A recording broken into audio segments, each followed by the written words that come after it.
Hello everyone, my name is Joe Koenig, and I am going to share my post-traumatic growth story as part of the Live Your Obligation movement inspired by Joel Thorndeed.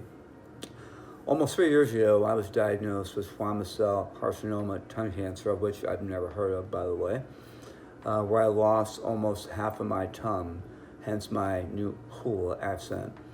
They also found cancer in the floor of my mouth and also in my lymph nodes. I never smoked, never chewed tobacco, a complete anomaly. But after two major surgeries, two minor surgeries, breathing through a trach for a month, eating from a feeding tube for almost 4 months, being on fentanyl, oxycodone, lidocaine, hydrocodone, 33 radiation treatments. That, by the way, brought me to my knees, relearning how to speak, and 10 months later, I was on the other side. People always ask me, what was it like? And I tell them, man, first of all, it was difficult, and ever so humbling. Humbling when someone has to bathe you, someone has to feed you for many, many months. It's just not fun at all. But I'll also tell you one thing, I was completely blessed throughout that whole experience. Blessed because one, I'm able to actually be here and on this video right now. That's the main reason. Secondly, I was blessed because I had an awesome support system. I was really anchored by my faith and driven by my family and friends, specifically my wife of 27 years, who was an absolute angel with me through this and really showed me the definition of what unconditional love is really all about. During my journey, I had one goal. And that goal was to get to the other side, period. That was it. I knew I would face many different battles throughout that journey, but I was going to win every one of those battles, right? No doubt in my mind. Well, I quickly figured out that that didn't happen. And I knew I had to make some tactical retreats, regroup, and learn to fight another day. But never take my eye off the ultimate prize, and that was to be on the other side.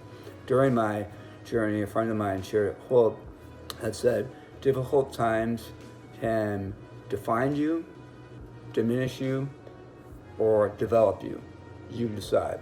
I thought a lot about that throughout my journey as I was going through my journey and realized that I had a choice every day.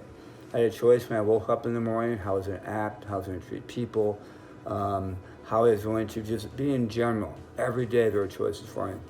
I had hard choices that, hey, I wanted to be there for my son's graduation from college. And I was sick as a dog back then, but I made it to the graduation. Felt terrible, got sick, but I was there. I made it. That was my choice. I made a choice to do my mom's eulogy. She passed away during the middle of all this.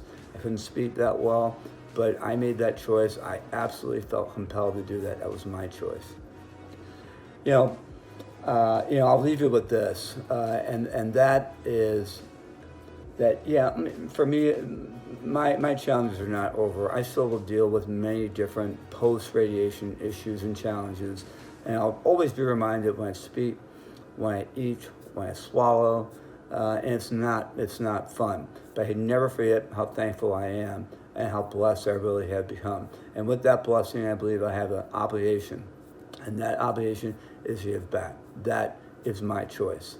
A friend of mine and author of a best-selling book called On Fire, John O'Leary, told me, hey Joe, sometimes you can't always choose the path that you walk in life, but you can always choose the manner in which you walk it. I'll never forget those words. That's my choice. And remember, it's your choice. Thank you, and God bless.